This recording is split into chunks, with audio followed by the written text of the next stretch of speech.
به خاطر دوستان دستی، عزیز، به رئیس خاطر ناحیه روح رشت بلندی، به خاطر که جوانان در میمده هم نیرو و قوت و اراده و متانتی دیگر گیرند، در آینده باز هم علاقه چنین شخصان برتر در راه مظفریت و موفقیت بیشتر کمر همت می‌بندند. حالا رجب به هم ارزنده است. تشکر می‌گویم به ورزشگر نامور رشتان زمین که تاجیکستان را نمایندگی میکنند در عرصه جهانی و باوری داریم که این اقدام باز هم جالبتر راه اندازی میگردد و میدان امروزه شهامتش دیگر میشود.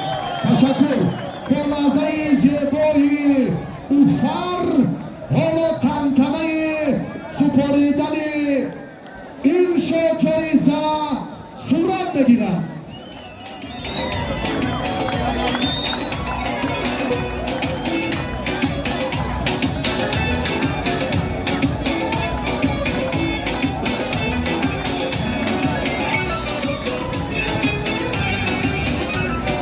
جایزه را برادران رئیس ناحیه رشت و ملالجبا یک تشکر کنند به خاطر در عرصه بین‌المللی برای برداشتن نام تاجیکستان.